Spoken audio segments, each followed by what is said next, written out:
पुण्यातनं एक महत्त्वाची बातमी येते। पुण्यातील कमला नेहरू हॉस्पिटलमध्ये शिरलेल्या संशयित तरुणाला ताब्यात घेण्यात आलेलं आहे। त्यांना फरसखाना पोलीस स्टेशनला आणण्यात आलंय।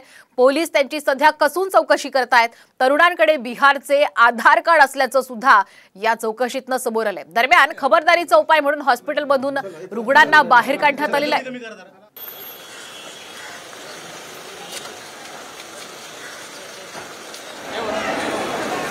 आपण एक महत्त्वाची आणि ही एक्सक्लुझिव्ह दृश्य सध्या पुण्यातली साम टीव्हीवर पाहतोय। आपण पाहतोय कमला नेहरू रुग्णालयामध्ये संशयित तरुण हे शिरले होते आणि त्यानंतर दुसऱ्या दृश्यांमध्ये आपण पाहतोय पोलिसांनी या तीनही तरुणांना सध्या ताब्यात घेतलं आणि त्यांची कसून चौकशीही सुरू आहे। कमला नेहरू रुग्णालय पुणे मनपा काल एक पोलिसांची टीम आपल्या रुग्णालयात आली होती।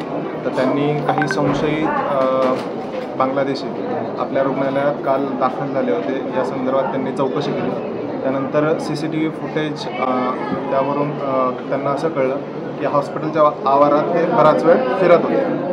तर त्यानंतर आम्ही आमच्या कर्मचाऱ्यांमध्ये त्यांच्या सर्वांचे फोटो संशयितांचे फोटो सर्क्युलेट केले आणि जेव्हा आज सकाळी ते पुन्हा संशयित आपल्या हॉस्पिटलला त्यांनी भेट दिली किंवा रेकी करत असताना तर आपण त्यांना तर सध्या या संशयित तरुणांना पोलिसांनी ताब्यात घेतलेल्या त्यांची चौकशीही सुरू आहे। बिहारचं त्यांच्याकडे आधार कार्ड सापडल्याचं सुद्धा यावेळी तपासांती समोर आलेलं आहे।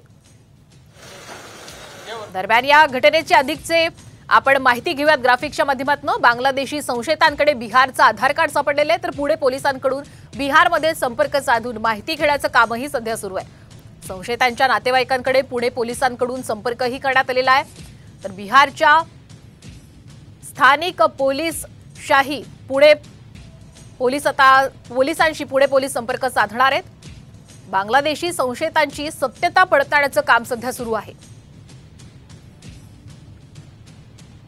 आणि या संपूर्ण महत्त्वाच्या घटनेसंदर्भात अधिकचे अपडेट घेण्यासाठी जाऊयात आमचे प्रतिनिधी नितीन पाटणकर यांच्याकडे। नितीन, हा संपूर्ण प्रकार नेमका काय घडला, थोडं सुरुवातीपासून सांगणार?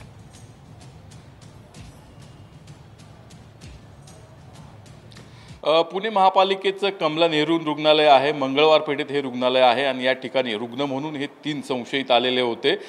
पोलिसांना तसंच रुग्णालय प्रशासनाला माहिती मिळाली की हे तिघेजण जे आहेत ते बांगलादेशी आहेत किंवा बांगलादेशी नागरिक असण्याची शक्यता आहे। बांगलादेशी संशयित आहेत किंवा त्यांचे इतर दहशतवाद्यांशी देखील संबंध असण्याची शक्यता असू शकते। अशी माहिती मिळाल्यानंतर स्थानिक रुग्णालय प्रशासन त्यांच्या सिक्युरिटी गार्डनी त्यांना चौकशीसाठी बाजूला घेतलं आणि त्यांची चौकशी सुरू असतानाच पोलिसांना देखील सांगण्यात आलेलं होतं आणि पोलिसांनी त्या ठिकाणी येऊन या तिघांना ताब्यात घेतलं। कमला नेहरू रुग्णालयामध्ये हे रक्ताची चाचणी करण्यासाठी हे तिघेजण आल्याची माहिती मिळते आणि त्यानंतर त्यांना ताब्यात घेण्यात आलेलं होतं। त्या आधी त्या ठिकाणी आले होते का याची माहिती नाही, मात्र त्यांना संशयावरून ही सर्व कारवाई करण्यात आलेली आहे। पोलिसांनी कमला नेहरू रुग्णालयातनं त्यांना ताब्यात घेतल्यानंतर फरसखाना पोलीस स्टेशनमध्ये आणलेलं आहे। फरसखाना पोलीस स्टेशनमध्ये याच ठिकाणी या तिघांची ही चौकशी सुरू आहे। आपण पाहू शकतो या ठिकाणी पोलिसांनी त्यांना नेलेलं आहे आणि त्यांची चौकशी करण्यात येत आहे। पोलिसांकडून या तिघांकडे बिहारचं जे आधार कार्ड आहे ते सापडल्याची माहिती मिळते।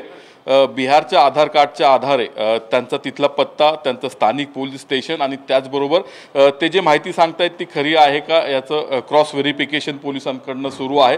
बिहारमध्ये त्यांनी जो पत्ता किंवा नातेवाईकांचे नंबर दिलेले आहेत त्यांच्याशी पोलीस संपर्क साधतायत आणि खरंच ते बिहारचे आहेत का, त्यांचं आधार कार्ड खरंच तिथलं आहेत का याची तपासणी सुरू आहे। त्याचबरोबर पोलिसांशी, स्थानिक पोलिसांशी देखील पुणे पोलीस संपर्क तिघांची सुद्धा पोलीस सध्या चौकशी करतायत। धन्यवाद नितीन, आपण दिलेल्या संपूर्ण अपडेटबद्दल।